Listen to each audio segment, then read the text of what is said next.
Baik, selamat pagi Bang Victor. Apa kabar?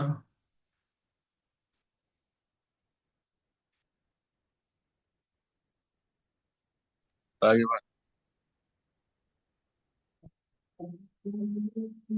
Eh, Pak Muammar belum belum ada apa ya? Kabar. Lagi di mana nih posisinya Bang Victor?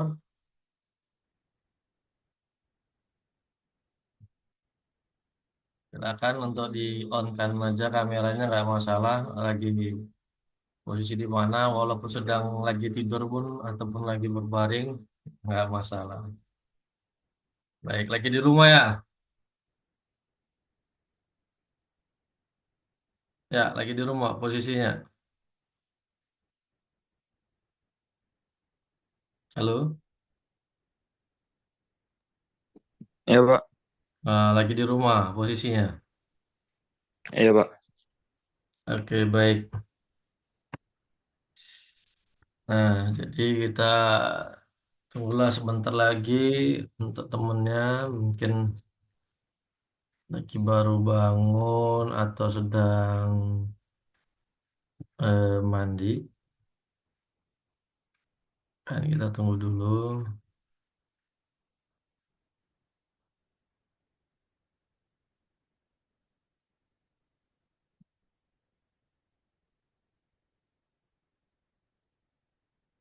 Ya kemarin ada selebaran ataupun ada eh, dari biro terkait dengan sistem perkuliahan yang non online.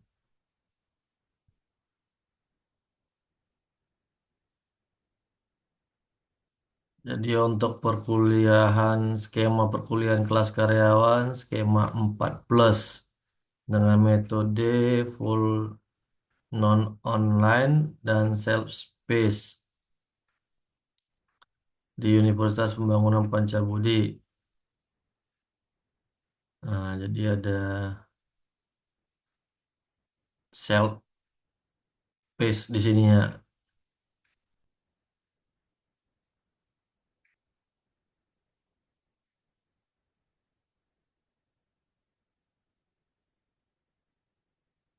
Ya, jadi self-space ini,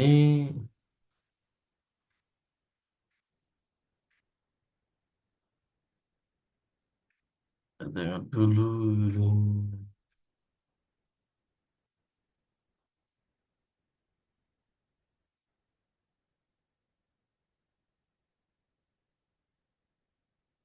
Nah, diartikan bahwa perkuliahan disesuaikan dengan mahasiswanya, misalnya dari jam perkuliahannya,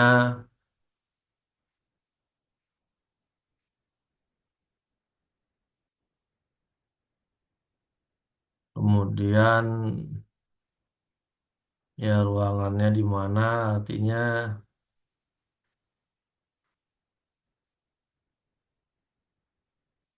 kampus Merdeka itulah yang diterapkan pada semester ini. Jadi Merdeka Belajar. Eh,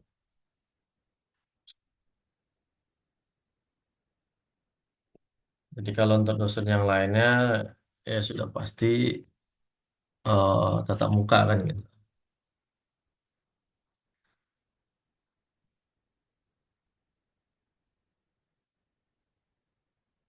Baik, kita lanjutkan untuk perkuliahan kita supaya nantinya bisa berangkat ke kampus. Jam berapa sama Bu Rika mulainya? Setengah 11, Pak. Oh, masih lama berarti setengah 11 ya. Nah, kita padatin. Nah, pertemuan sebelumnya kita sudah melihat bagaimana asas-asas daripada hukum kewarganegaraan. Nah, Saya tetap mengingatkan untuk dibuat jurnalnya, jangan lupa, ya kan? Walaupun masih lama, tapi kadang masih lama itulah yang terlena kan gitu.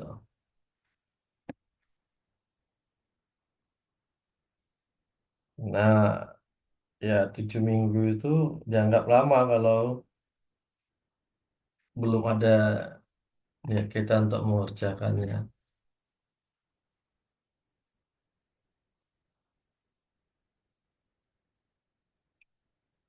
Kita coba pada pertemuan kali ini akan membahas bagaimana perkembangan kewarganegaraan di Indonesia dari masa Belanda sampai dengan sekarang, yaitu sejak lahir, lahirnya Undang-Undang 12 2006 tentang kewarganegaraan. Nah, kewarganegaraan kita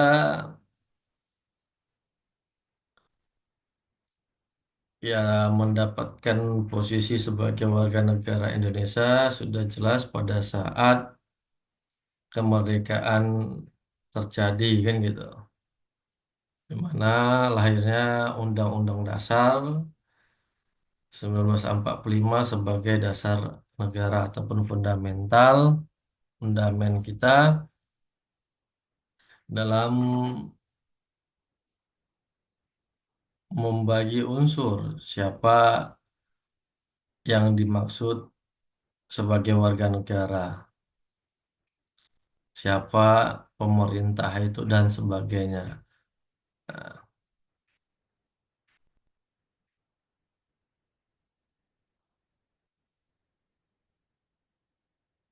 Nah, demokrasi yang berikan kebebasan dan persamaan sering dikaitkan dengan berbagai unsur dan mekanisme.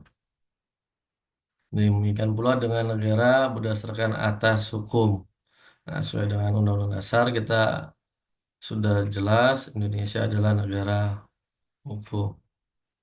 Nah, salah satu unsur atau mekanisme tersebut adalah menjamin perlindungan kepastian hukum dan penghormatan atas hak atas identitas kewarganegaraan,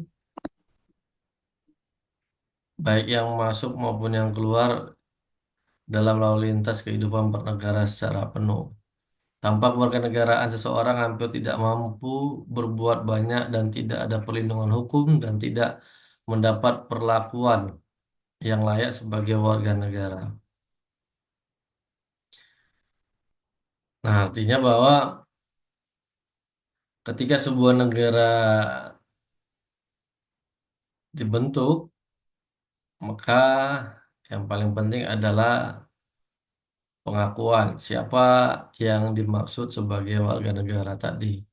Nah, tujuannya juga untuk memberikan tadi perlindungan kepada orang-orang yang tinggal di negara tersebut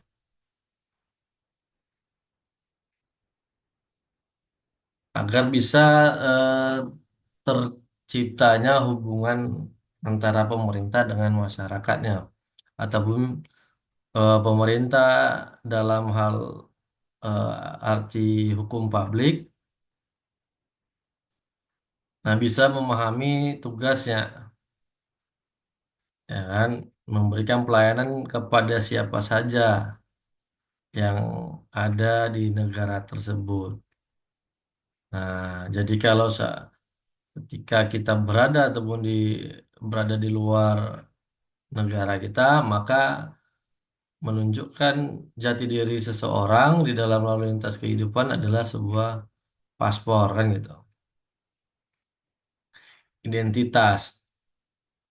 Nah, jadi pada masa kemerdekaan Undang-Undang Dasar 1945 menjamin kan itu hak-hak daripada asasi setiap warganya ataupun yang tinggal di Indonesia. Nah, Siapa saja yang kemarin sudah kita bahas, ada banyak, ya kan? Ada orang yang lahir, ibu dan bapaknya adalah warga negara Indonesia. Orang yang lahir, ibunya warga negara Indonesia, bapaknya warga negara asing. Kebalikannya juga, anak yang lahir di Indonesia, ya kan dari perkawinan eh, bapak warga ibu warga negara Indonesia, bapak warga negara asing, ataupun lahir dari perkawinan yang tidak sah kan gitu. Nah, anak yang ditemukan misalnya di negara Indonesia sejak lahirnya dan tidak diketahui keberadaan orang tuanya kan begitu. Nah, inilah salah satu hak untuk hidup yang dijamin oleh eh, Indonesia kan gitu. Supaya bisa jelas nantinya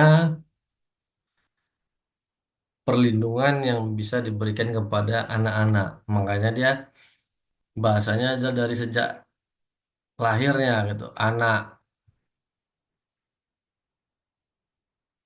ya kan. Nah, itulah disebut sebagai warga negara Indonesia.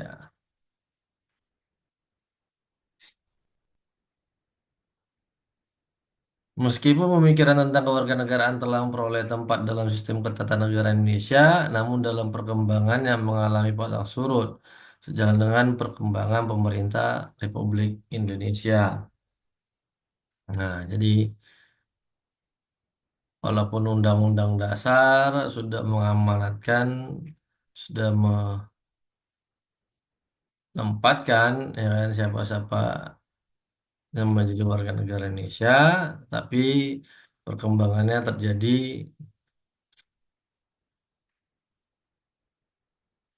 pasang surut katanya.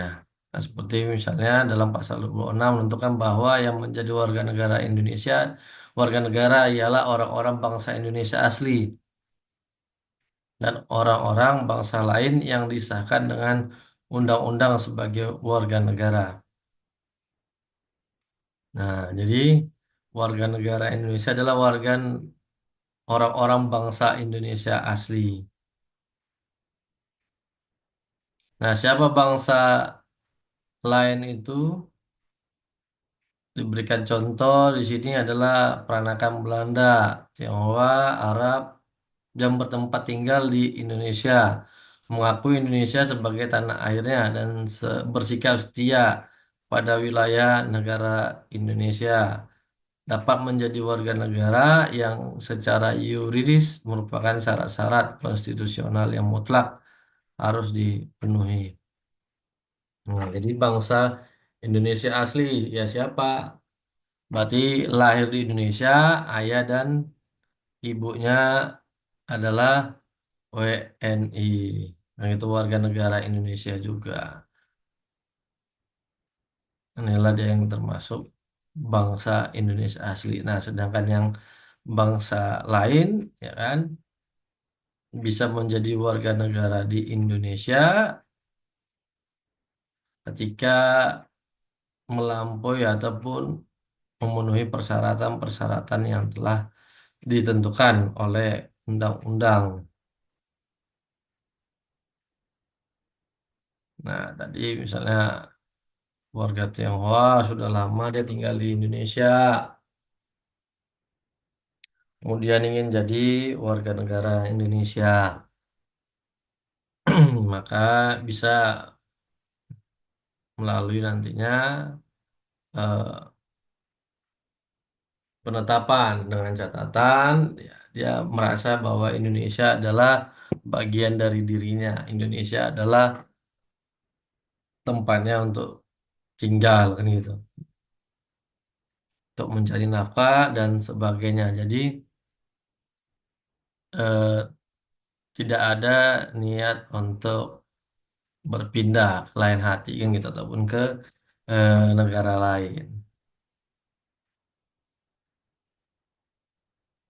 Nah, pasal 1 huruf A Undang-Undang 3 tahun 1946 yang merupakan ini undang-undang mengatur tentang kewarganegaraan di Indonesia yang pertama kali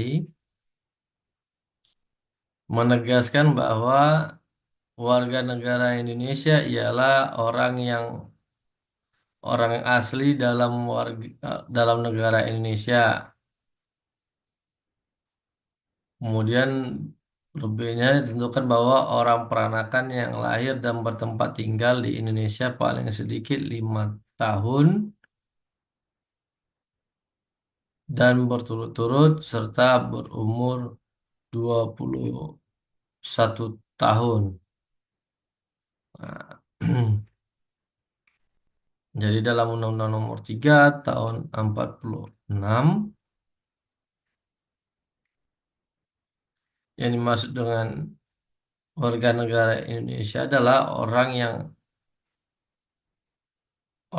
yang tinggal di negara Indonesia ataupun orang asli Indonesia. Nah, yang bapak ibunya tadi warga negara Indonesia. Tahu dia yang sudah tinggal peranakan dari luar, tetapi lahirnya di Indonesia, ya kan? Karena kita menganas ajas warga negaraan kita. Yusapa kita. Yusoli, Pak. Usually berdasarkan apa? Tempat kelahiran, Pak. Nah, jadi kalau gitu Indonesia berdasarkan tempat kelahiran atau keturunan. Kelahiran, Pak. Tempat kelahiran. Nah, kalau dilihat dari undang-undangnya, kan Indonesia kita menganut ajas Sanguinis yaitu berdasarkan Tempat keturunan. Nah, tidak berdasarkan tempat kelahiran. Nah, contohnya ya seperti itu naturalisasi harus ada darah Indonesianya, harus ada keturunan Indonesia. Nah, jadi seperti pemain-pemain yang bola naturalisasi itu, kalau tidak orang tuanya, kakek neneknya warga negara Indonesia. Nah, pasti ada orang tuanya salah satunya warga negara Indonesia. Nah, seperti pada masa pemerintahan ini banyak warga negara asing kan menikah dengan warga negara Indonesia. Nah, kemudian melahirkan anak.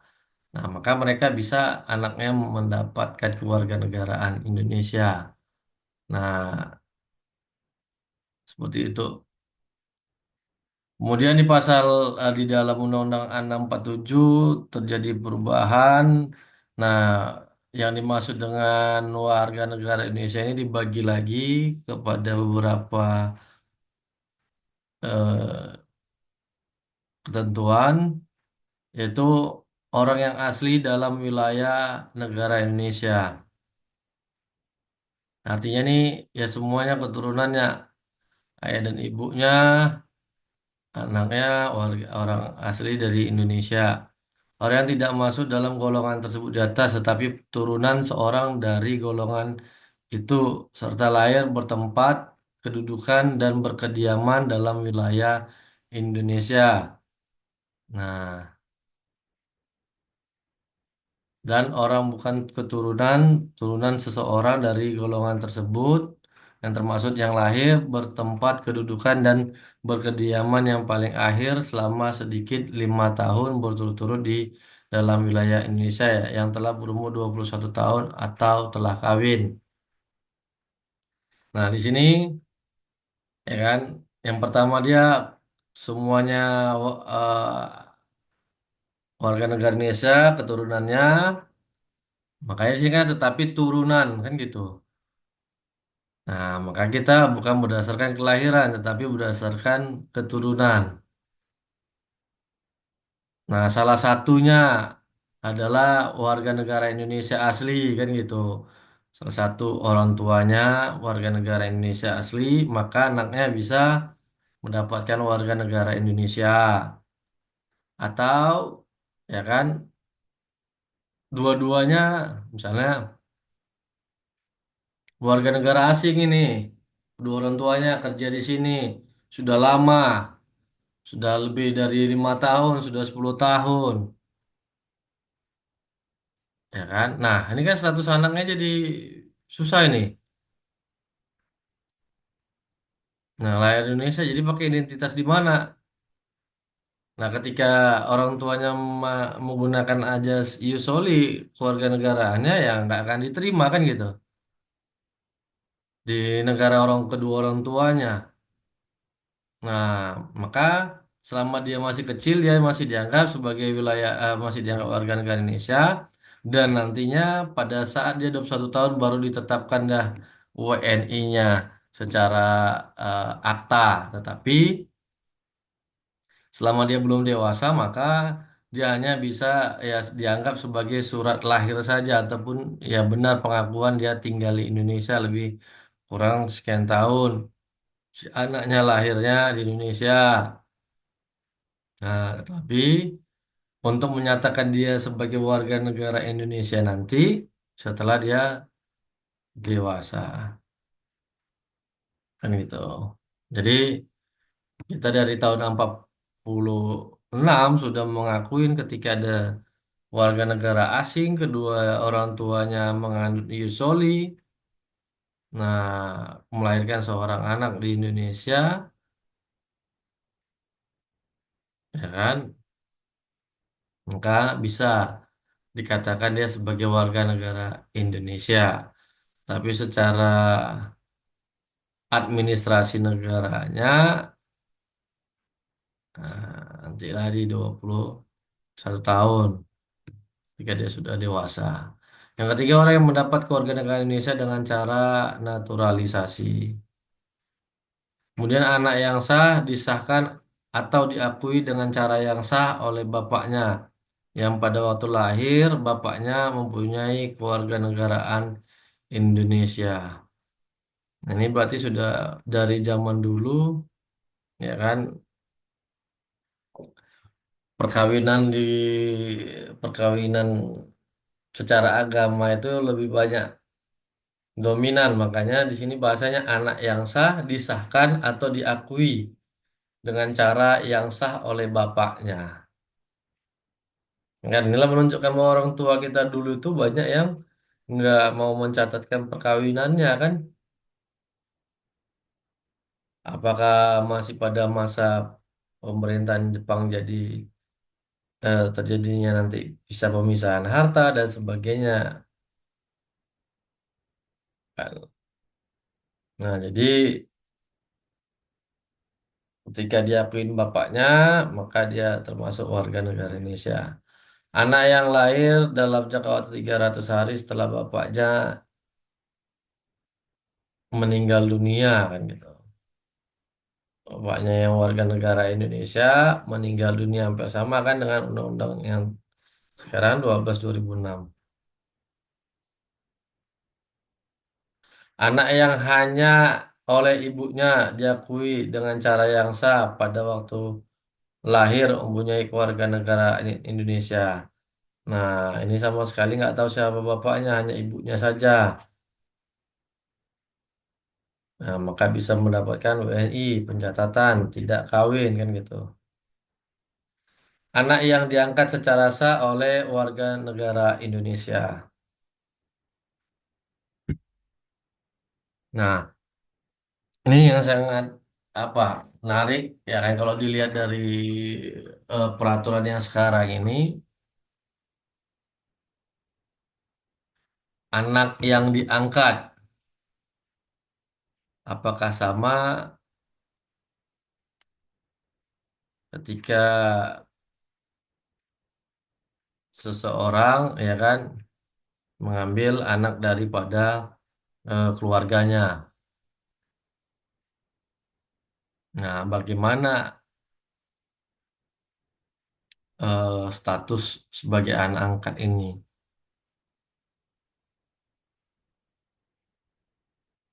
Nah, jadi anak angkat yang sah itu adalah ketika ada penetapan dari pengadilan.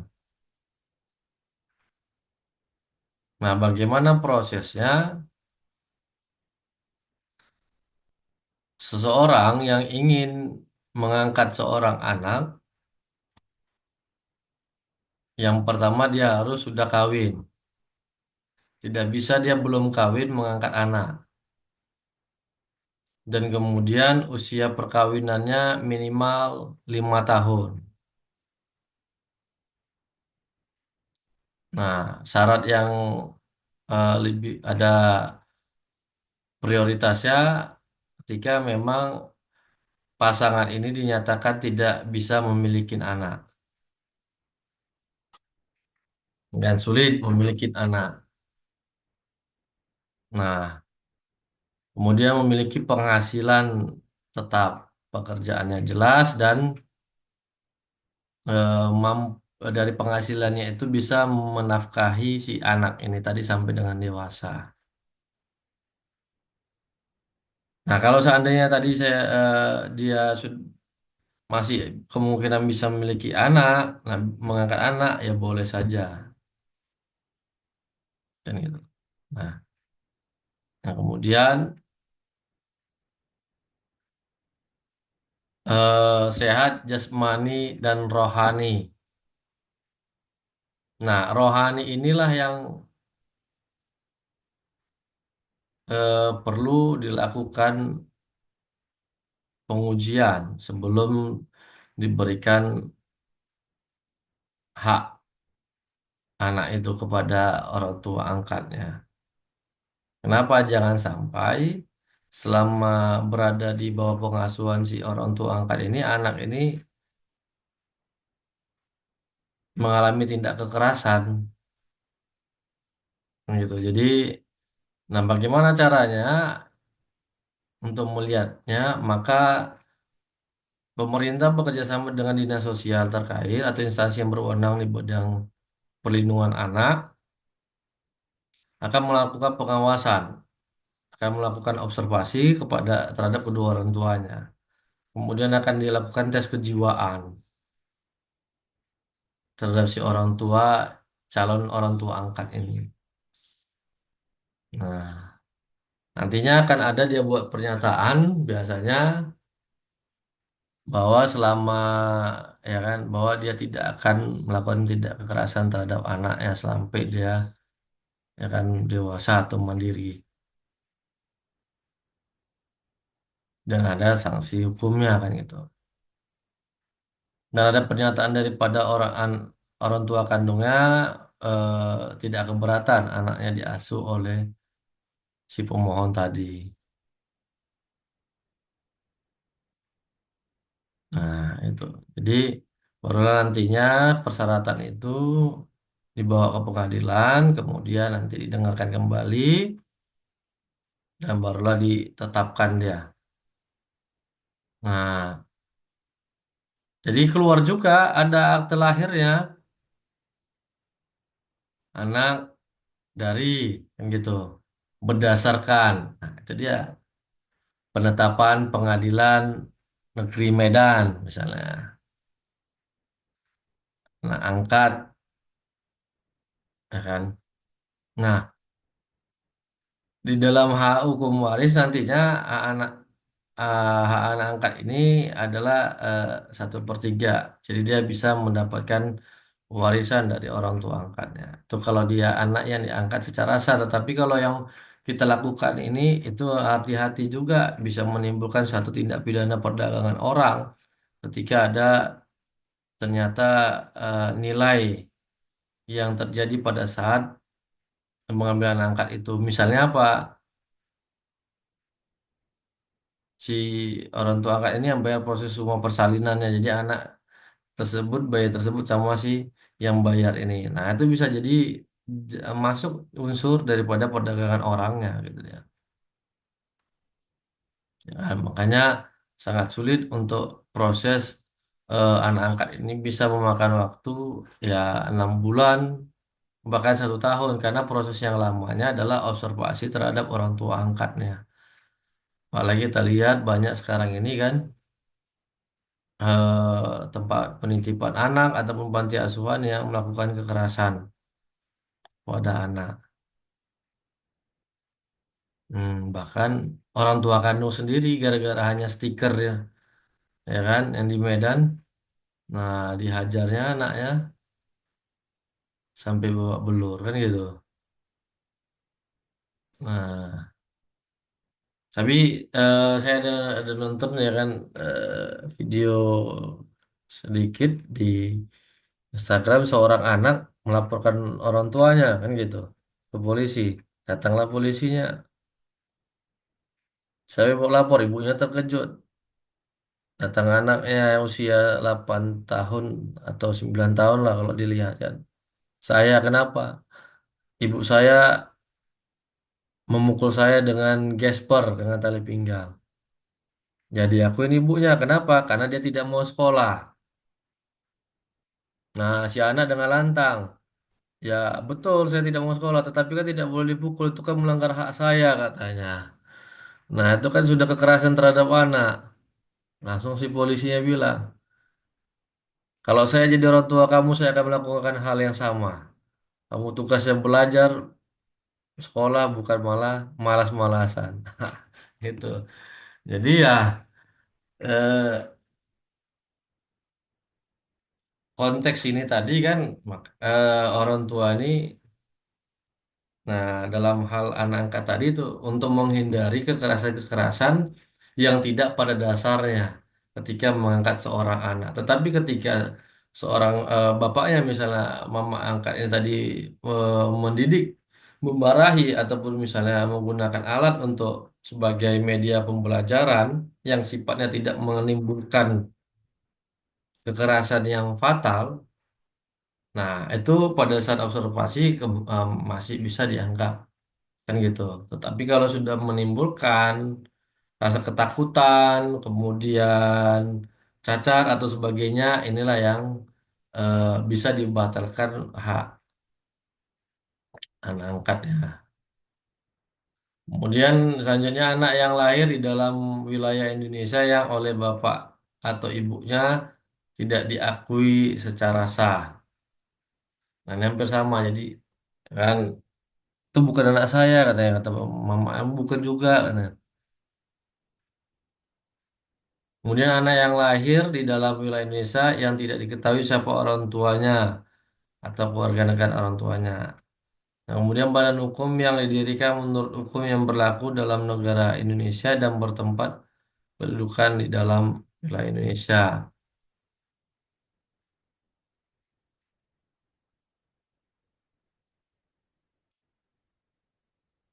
Nah, di dalam Undang-Undang 3 tahun 46 ada dua cara memperoleh kewarganegaraan. Yang pertama stelsel pasif dan yang kedua stelsel aktif. Stelsel pasif ini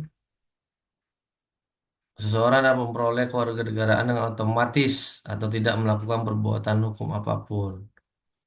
Nah, orang-orang bangsa lain yang memperoleh kewarganegaraan Indonesia dengan jalan stelsel pasif adalah orang yang bukan keturunan seseorang dari golongan orang yang asli di dalam daerah negara Indonesia, asalkan mereka mengakui bahwa Indonesia sebagai tanah airnya, sikap setia kepada negara Indonesia. Jadi ya seorang warga negara asing yang dia tidak memiliki keturunan misalnya kan, nah dia bisa menggunakan stelsel pasif ini dengan mengajukan permohonan, ya tidak dengan bukan jalur naturalisasi. Kalau naturalisasi ada salah satu orang tuanya warga negara Indonesia. Nah, kalau ini tidak, ya dia sudah lama bekerja di sini, misalnya kan, udah dapat izin tetap, ya kan. Nah, kemudian sudah nyaman di Indonesia, ya dia nyatakan bahwa Indonesia adalah tanah airnya dan setia pada negara Indonesia. Biasanya dia mau mendapatkan hal ini dengan cara perkawinan, itu. untuk lebih mudahnya daripada dia melakukan permohonan secara sendiri. Jadi dengan proses perkawinan yang lebih mudah. Kemudian stelsel aktif yaitu seseorang dapat memperoleh kewarganegaraan dengan mengajukan permintaan untuk mendapatkannya atau melakukan perbuatan hukum tertentu. Nah, ini masih dalam waktu, ada jangka waktunya dia tinggal, belum lama, seperti yang sel-sel pasif, yang dia sudah besar, lahir misalnya, kemudian besar di Indonesia, ataupun dari ya usia masih anak-anak sampai dewasa di Indonesia. Nah, kemudian yang dapat mengajukan permintaan kewarganegaraan. Nah, kemudian sejak Belanda masuk kembali di tahun 49 setelah 46 kan seperti saya bilang bahwa kita sebenarnya kalau merdeka ya syarat pengakuan dari negara lain itu ya baru terjadi di tahun 59 kan sejak agresi militer. Kenapa sejak dikumandangkan Jepang runtuh ya Belanda kembali lagi mengatakan bahwa Indonesia adalah negara bagiannya, makanya masuklah kembali ke Indonesia dan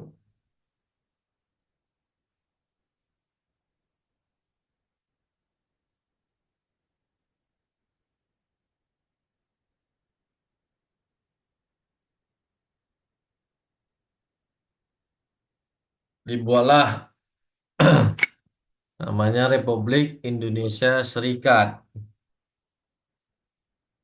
ya kan? Karena ya Indonesia masih negara bagian diakui Belanda. Jadi, jadi pada masa RIS ini mengenai kewarganegaraan ditentukan dalam pasal 5 ayat 1 Konstitusi RIS 1949 yang menegaskan bahwa dikendaki adanya undang-undang federal mengenai kewarganegaraan pada masa. Namun pada masa tersebut tidak pernah terwujud. Nah, untuk mengatasi kevakuman hukum tersebut digunakanlah pasal 194 Kris 1949 yang menentukan bahwa sambil menunggu pengaturan kewarganegaraan tersebut, maka yang sudah menjadi warga negara Indonesia ialah mereka yang punya kewarganegaraan itu menurut persetujuan pembagian warga negara antara Republik Indonesia Serikat dan Kerajaan Belanda mempunyai kewarganegaraan atau memperoleh kewarganegaraan atau menjadi warga negara Republik Indonesia Serikat. Ya, nggak bisa dibilang dari yang tahun 45 sampai dengan 46 itulah 47 ya kan yang 4 tahun ke belakang yang sudah dinyatakan sebagai warga negara Indonesia, maka dia tetap menjadi warga negara Indonesia, tetapi bukan warga negara Indonesia biasa, tetapi yaitu warga negara Indonesia Serikat kan gitu. RIS. Nah, kemudian terjadinya kompresi meja mudar tahun 1950. Kemudian disepakatilah 3 hal yang penting. Orang Belanda yang tetap memegang teguh kewarganegaraan Belanda terhadap orang keturunan Belanda ini yang lahir di Indonesia sekurang-kurangnya 6 bulan sebelum 27 Desember 1949 atau dalam waktu tempo setelah penyerahan kedaulatan dapat menyatakan memilih kewarganegaraan Indonesia. Dalam hal ini keturunan Belanda tersebut memperoleh kewarganegaraan Indonesia dengan menggunakan hak opsi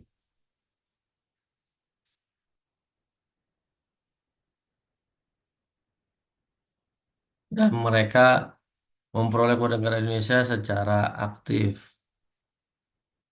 Nah, orang-orang yang tergolong sebagai Kalau negara Belanda dari orang Indonesia asli yang berada di Indonesia memperoleh kewarganegaraan Indonesia kecuali mereka yang bertempat tinggal di Suriname atau Antillen Belanda dalam waktu yang akan ditentukan dapat memilih WNI. Jadi orang Belanda pun pada masa itu masih bisa dikatakan sebagai warga negara Indonesia. Nah, yang ketiga adalah orang-orang yang menurut sistem hukum Hindia Belanda termasuk golongan Timur Asing. Taulah negara Belanda, keturunan asing yang bukan berstatus orang Belanda, yaitu lebih dikenal dengan golongan Arab dan Cina.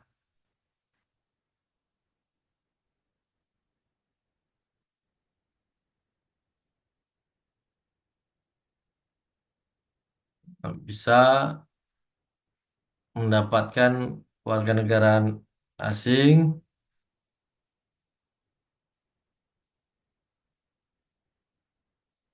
jika bertempat tinggal di Indonesia,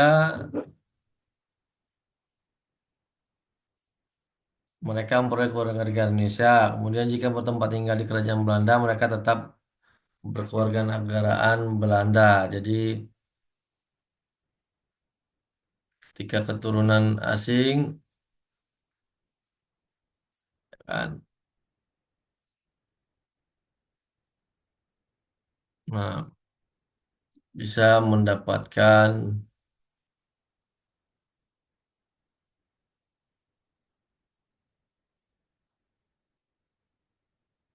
kewarganegaraan Indonesia.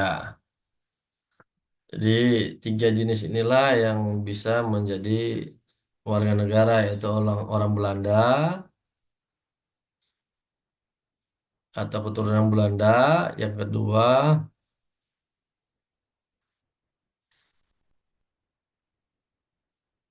orang Indonesia asli yang dari pernyataan kerajaan Indonesia Belanda bisa mendapatkan warga negara.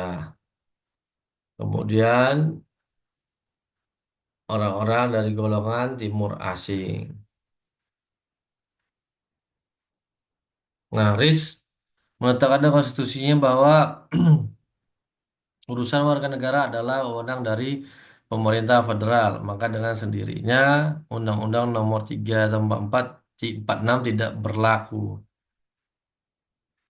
Akibatnya pada masa RIS terdapat orang-orang yang menurut Undang-Undang Republik Indonesia adalah warga negara Indonesia, namun pada masa RIS tidak menentu status kewarganegaraannya. Orang tersebut adalah orang-orang asing yang pada masa Republik Indonesia menggunakan kesempatan mengajukan permohonan naturalisasi. Nah, di dalam Undang-Undang RIS tidak dikenal naturalisasi. Jadi kalau untuk mendapatkan negaraannya ya harus eh, bisa mendapat dari kerajaan Belanda kan gitu.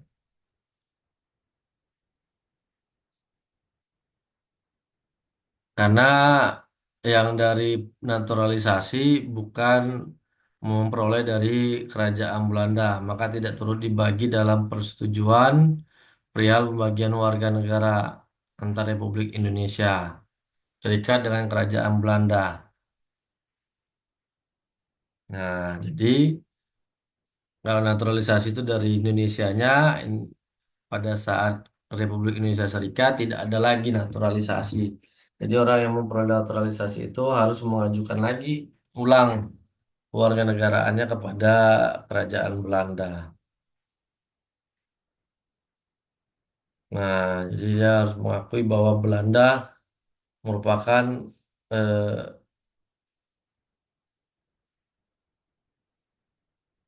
induk dari negara Indonesia kan gitu.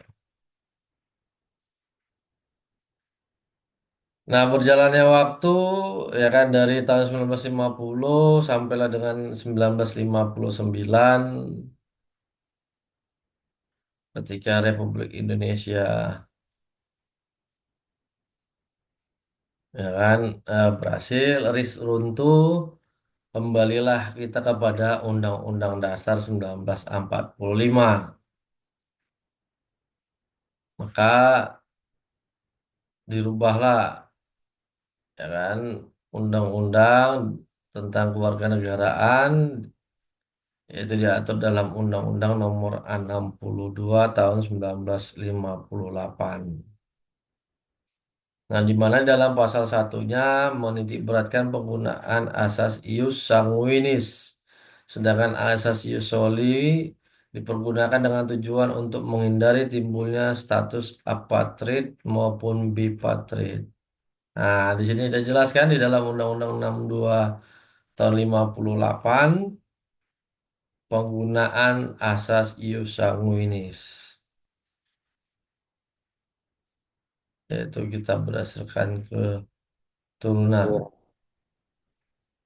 Iya. Nah, dalam undang-undang ini yang dimaksud dengan kewarganegaraan adalah segala jenis hubungan dengan suatu negara yang mengakibatkan adanya kewajiban negara untuk melindungi orang yang bersangkutan.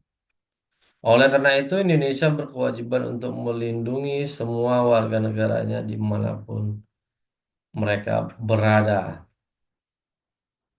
Nah, dalam Undang-Undang Nomor 62 Tahun 58 ini, itu kewarganegaraan hubungan antara pemerintahnya, negara,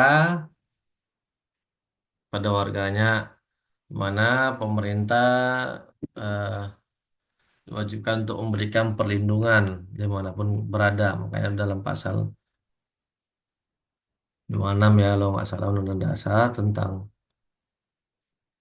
eh, hak asasi manusia itu menjadi perlindungan bagi warganya. Nah, sampai di sini ada yang mau kita bahas dulu daripada saya mendongeng di pagi hari, abang-abang berdua ngantuk ya kan? Udah pada Saya sarapan juga atau belum ini ya kan? Karena tujuh tiga belum, puluh. Hmm. belum Pak, belum. Nah, itu dia ya Saya, kan, sama belum sarapan nih tiga-tiga kita ya kan? Pak, saya mau nanya Pak. Silakan. Eh, ada ada dua apa tiga deh lupa saya. Tapi saya lupa. Yang pertama, saya mau nanya perihal tentang eh, permintaan swaka Pak. Swaka atau apa ya Pak namanya Pak. Seketika misalnya seorang warga negara seperti eh, kemarin tuh ada yang rusuh kemarin Rohingya, Rohingya Pak. Ya.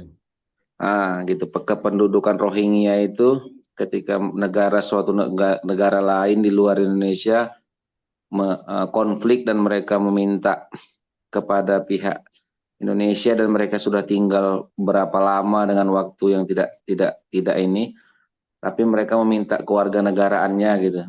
Hmm. Bahwasanya mereka mengakui mereka adalah bangsa Indonesia itu gimana, Pak?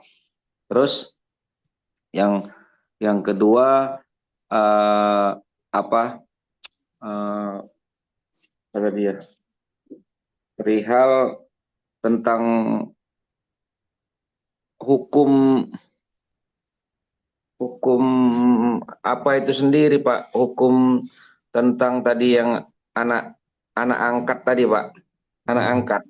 Jadi saya teringat ada sebuah kasus, bukan kasus ya, sebuah inilah sebuah yang benar-benar terjadi.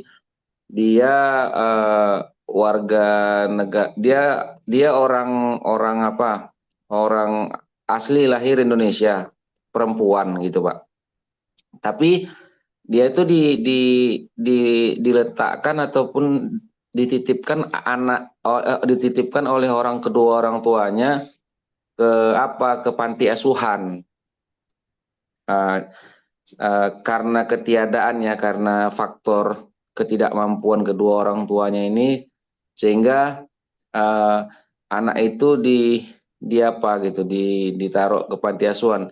Tapi sebenarnya eh, panti asuhan ini sendiri pun ketika diletakkan ke situ, panti asuhan ini meminta surat persetujuan bahwasanya memang anak ini diserahkan di panti asuhan kan gitu, Pak. Nah, Hmm. ternyata Pak, ternyata pada usia berapa gitu masih bayi padahal Pak istilahnya maksudnya masih inilah gitu ya masih bayi ini kan bisa dikatakan Pak kan balita ya Pak ya kira-kira 0 sampai 5 tahun Pak ya kok yang saya anggap bayi itu seperti itu dia diambil oleh orang luar negeri Pak gitu orang kalau nggak salah saya orang Perancis itu Pak Hmm. Belanda apa Perancis lupa saya Belanda Belanda Pak nah jadi apa namanya ketika saat itu terjadi, Pak, itu bagaimana Pak ya hukumnya Pak? Dalam artian kok bisa ya orang orang luar negeri yang bukan orang Indonesia tapi mengambil anak orang Indonesia gitu untuk diadopsinya sehingga hukum kewarganegaraan itu bagaimana Pak? Itu yang mau saya tanya tadi Pak yang kedua Pak. Oke, baik. Jadi ya terkait suaka ini kan kalau kita pahami kan yang Rohingya itu kan mereka karena di negara asalnya dianiaya kan gitu ataupun mendapatkan perlakuan yang tidak pantas ada membedakan dari rasnya. Nah, jadi minta perlindungan sebagai hak asasi terhadap keberadaan mereka ya kan itu kan diatur di dalam hukum internasional ya kan dimanapun HAM itu ya kan ratifikasi kita saya lupa nomornya nah terhadap hak asasi manusia. Nah, status mereka kalau suaka itu hanya untuk minta perlindungan dan nantinya dalam hukum internasional lah yang memutuskan ya kan mereka apakah nantinya dipindahkan statusnya kewarganegaraannya oleh internasional atau memerintahkan ya kan negara asalnya itu ya tetap mengakui mereka sebagai warga negaranya. Jadi untuk menyelesaikan persoalan di negaranya tersebut, itu dia. Nah, namun ketika dia ya misalnya tinggal di Indonesia lama tadi kan, kemudian ingin menjadi warga negara Indonesia, ya bisa saja gitu dia. Tetapi ketika mereka datang, nah untuk minta suaka. Nah, mereka tidak bisa langsung serta-merta diangkat sebagai warga negara Indonesia. Karena kan setiap negara yang mereka tinggal atau singgah itu berbeda-beda aturan hukumnya. Ya, kan? Maka harus diberlakukan hukum internasionalnya. Nah, sebenarnya seperti negara kita itu tidak ada yang biasanya ada terjalin hubungan kerjasama yang biasanya bisa menerima warga-warga tadi pengungsi tadi yang minta suaka. Nah kalau di Rohingya kita nggak ada kan Wapres sudah menyatakan sebenarnya dari hubungan diplomatik bilateral multilateral kita tidak ada dengan negara si di mana di Rohingya itu suku Rohingya kan Thailand atau mana dia?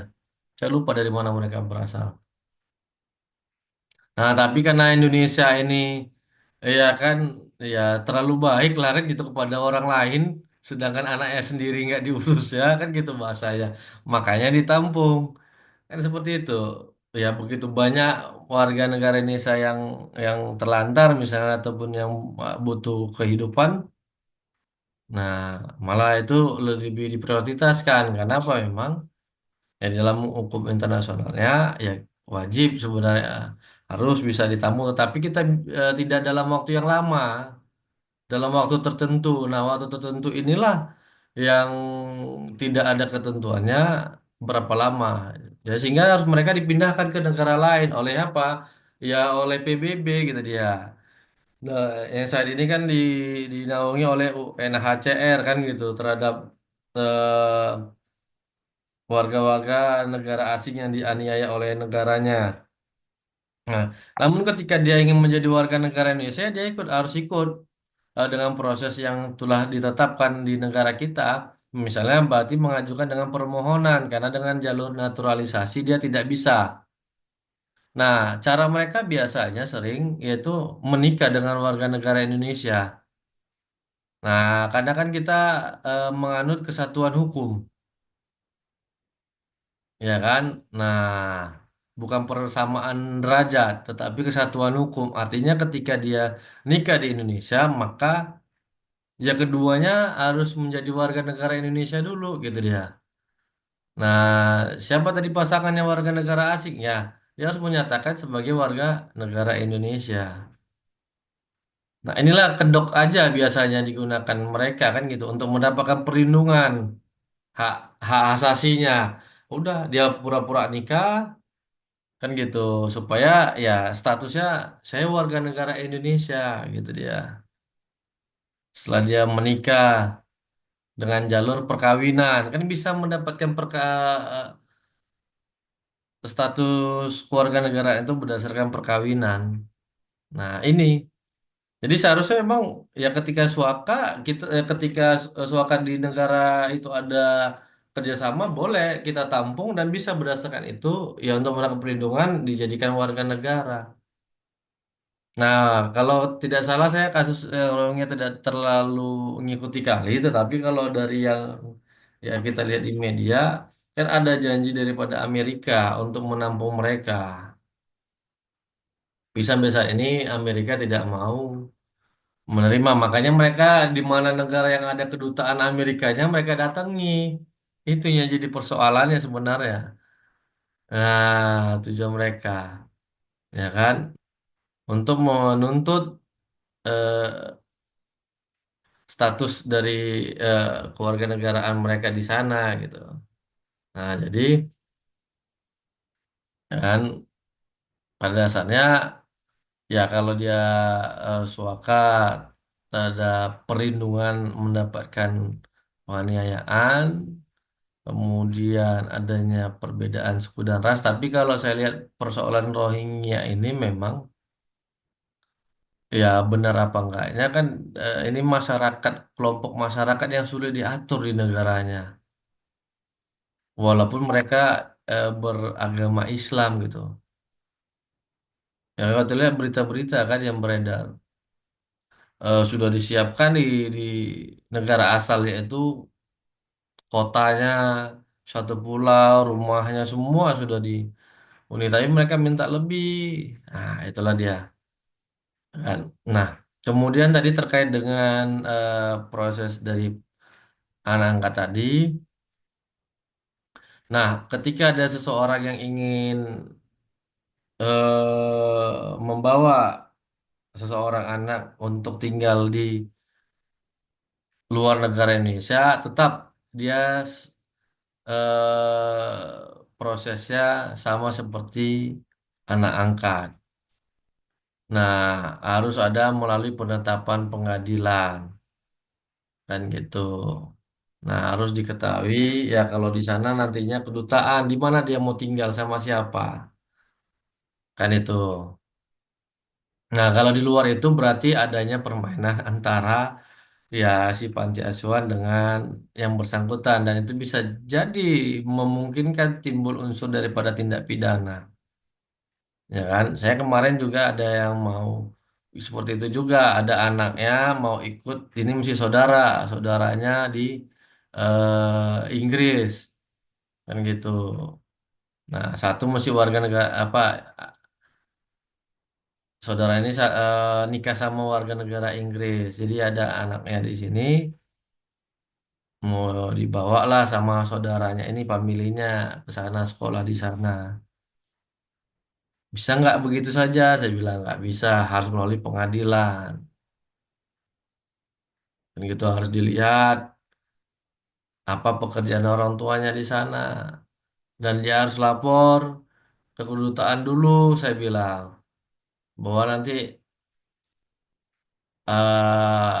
akan mengangkat anak dari Indonesia.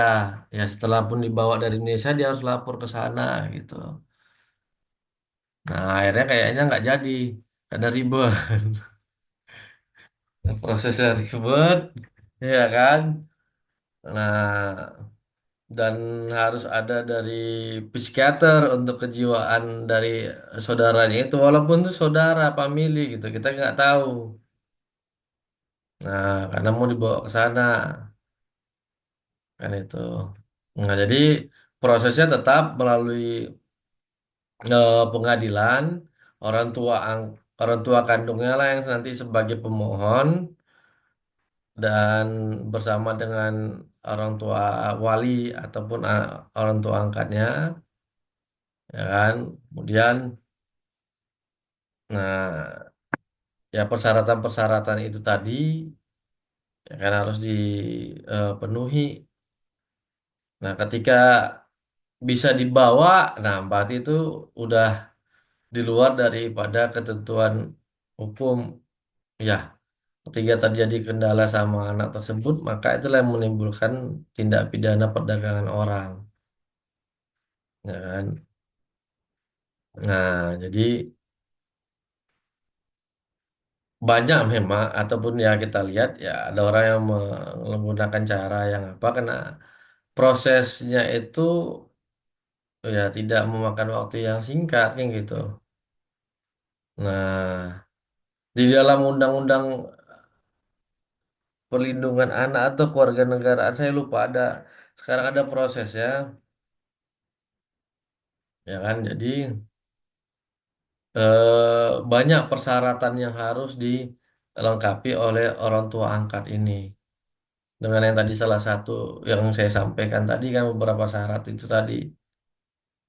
Nah, yang paling penting dia adalah syarat pernyataannya bahwa dia tidak akan melakukan tindak kekerasan. Nah, jadi kalau untuk dibawa ke luar negeri, anak ini hampir sama sebenarnya, hanya saja dia nanti ada keterlibatan dari kedutaan Republik Indonesia di negara tujuan itu untuk sebagai pengawasnya selama anak itu tinggal di sana, ya kan? Nah, karena pasti nantinya di imigrasi itu sudah dipertanyakan, apalagi ke negara Eropa, kita mau tinggal di mana katanya. Nah, kalau seorang warga negara asing membawa anak Indonesia tanpa ada prosedur, itu sudah jelas, ya kan, melakukan pelanggaran. Biasanya dia menggunakan paspor Indonesia, ada orang tuanya ikut, itu biasanya seperti itu. Orang tuanya ikut dulu itu. Nah, sampai di sana orang tuanya pulang, anaknya ditinggalkan. Itulah melalui jadinya proses yang ilegal kan. Ya, ketika hal itu terjadi tidak ada perlindungan terhadap anak itu nantinya di negara tersebut. Nah, tetapi kalau dia sudah jadi anak angkat nantinya bisa dapat perlindungan dari baik negara kita maupun negara tempat anak itu nanti bertempat tinggal. Ya kan? Nah, kenapa? Ya tergantung di negaranya sebenarnya menjamin bagaimana perlindungan terhadap anak angkat yang dijadikan seorang anak yang dijadikan anak angkat oleh warga negaranya itu. Nah, jadi seperti itu dia, Pak. Ya kan? Nah, kalau terjadi di luar prosedur, berarti perlindungan terhadap anak ini ya sama sekali tidak ada. Itu dia.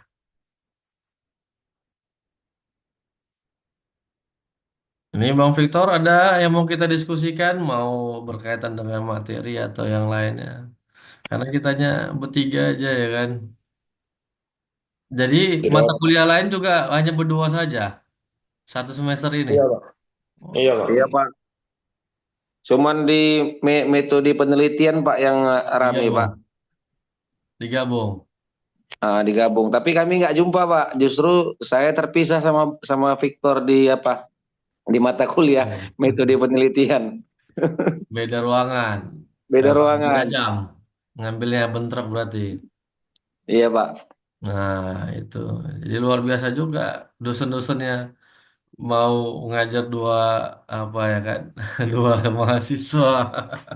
Dosennya dosen hebat loh Pak. Ya, Bapak salah satunya Pak. Mata kuliah apa aja semester ini, Bang? Warga Ada negaraan, institusi sama kelembagaan negara Pak. Sikit. empat Pak Empat. sama Metopel. Oh, kelembagaan negara siapa? Pak Andri, Kelembagaan Pak. Agus Andri, Oh, Pak Agus Andri. Adri, Andri. Hmm, yang hakim itu Pak. kalau kelembagaannya Iya. Kalau apanya Bu Rika, kalau konstitusi. konstitusi. Metopelnya, metopel yang belum pernah masuk Pak sama sekali Pak. Belum ada jawaban dari Bapak itu. Cuman maksudnya Loh, belum ada kepastian kapan mau dimulai perkuliahan. siapa? Waduh Pak, apa namanya ya? Jadi nggak ingat pun saya namanya Pak, karena belum pernah Beda sama masuk. Victor ya. Bang Victor beda. Saya Pak Sunarno, Pak. Dosennya Bang Victor siapa? Metopol. Pak Sunarno. Oh, Sumarno. Kalau Bang Muammar belum tahu dosennya siapa. Ah, namanya si, tar Pak ya, tar ya. Dikit aja November nih. ini kan sudah ada juga yang baru mulai juga perkuliahan ya. Iya, makanya itu Pak. Apa namanya si Metopel. Dia pun belum balas itu Pak kan, apa namanya? Dosen dari luar berarti, bukan. Ditanya. Enggak Pak. Eh, apa Pak? Dokter Tengku Riza Zarzani Pak. Oh, agak banyak itu kegiatan beliau itu. Bahwa Bapak tahu Pak kan? Hmm, nggak padat kegiatan beliau itu. Apalagi baru selesai akreditasi institusi ini kan. Alhamdulillah kan Pancabudi akreditasinya baru keluar unggul kan. Iya Pak. Nah, kan beliau salah satu tim apanya juga. Oh gitu Pak. Kampusnya, iya. Nah, kemudian di di S2 lebih banyak beliau. Cobalah komunikasi agak susah memang beliau kan. Kemarin kalau nggak salah saya beliau di prodi Magister Hukum Kesehatan kalau nggak salah saya apanya prodinya. Iya itu tadi Pak. Saya pikir tadi ya kan, kalau bagi kawan-kawan yang lain Ya, menganggap kalau apa ya gabung aja kan dengan Pak Victor kalau memang waktunya apa kan gitu. iya. Jadi Kalau kata beliau kata teman-teman, ini dosennya agak galak ini mungkin katanya kan. Kalau saya enggak. kalau saya berpikir ini mungkin padat padat Karena schedule-nya. beliau kan ada jabatan struktural juga. Nah, biasanya itu tadi kalau dia ada jabatan struktural di kampus, nah Mm-mm. membagi waktu itulah yang terkadang sulit. Apalagi kita dengan metode sudah offline semua kan gitu. Oh Nah, jadi kalau misalnya online kan bisa sambil di ruangannya ngajar kan gitu. Nah, iya sekarang Pak. kan sudah tatap muka kecuali ya seperti saya ya sedang tugas belajar. Nah, kalau status saya di kampus sedang tugas belajar Hmm. gitu. Nah, ataupun dosen-dosen luar biasa yang dari apa kejaksaan, pengadilan, pemerintahan. Nah, itu bisa dia yang online. Nah, tetapi kalau dia dosen tetap murni sudah nggak bisa lagi. Itu Iya, iya. walaupun struktural, ya itulah cobalah di ruangan beliau aja datang tanya di mana ruangan beliau. Biasanya beliau kan di Pasca Sarjana. Saya nggak tahu di mana gedung Pasca Sarjana kita. Ini pun Pak macam ini nanti yang tatap muka yang selain Bapak ya, itu kan di ruangan apa Pak? Di ruangan apa namanya? Di kampus Ayahanda Pak, kampus 3. Enggak Hmm, di kampus satu lagi Pak. iya biasa sering hukum di situ sering untuk prodi ilmu hukum. Oh gitu Pak ya. Iya, saya pun kemarin di situ juga Hmm. ngajarnya. Ya saya justru baru itu tahu Pak. Jadi minggu semalam lah saya baru tahu situ Pak, kampus Saya Pak. Ada justru kampus. sejak jadi dosen di Pancabudi 2020 kan kena COVID, kemudian baru masuk tatap muka itu 2022 atau iya 2022 ya di Ayahanda, nggak pernah ngajar di Kata Kampus Suboto, satu. iya kampus utama. Bahkan Hmm, pada saat pertama kali ngajarnya di kampus utama, nggak tahu saya mana gedung A, B, C, D, ya kan sampai F. Dan bahkan masjid pun saya nggak tahu di udah lama mana. kali. Ah, Karena saya nggak pernah ke situ masuk di kampus utama kita. Itu. Ya oke, jadi ini bentar lagi jam 9. Ya kita juga belum sarapan kan. Saya sebentar lagi juga mau lanjut jadi mahasiswa, ya kan. Karena Semangat, Pak. hari ini ada presentasi pagi nih, kemungkinan presentasi tugas. Itu. Oh. Iya, jadi sebagai mahasiswa juga, sama-sama kita sebagai mahasiswa. Aja beda tingkatnya aja, satu mesti satu, saya sudah tiga ya kan, S3. Iya, iya, Pak. Oke, baik. Sehat selalu untuk kita semua. Sampai ketemu lagi minggu depan di jam dan waktu linknya yang masih sama. Nanti kalau ada perubahan linknya baru akan diinformasikan. Saya Oh, selalu untuk Bang Muhammad sama Bang Victor. Salam untuk keluarga semuanya. Assalamualaikum oh. warahmatullahi wabarakatuh. Selamat pagi. Waalaikumsalam warahmatullahi wabarakatuh. Terima kasih ya, Pak. Ya, Oh ya, terima Pak. kasih kembali. Mohon maaf, Pak. Tadi Ya. terlambat 10 menit, Pak. Oke, nggak apa-apa, aman. Yuk, Ya, sampai jumpa. Pak. Yuk.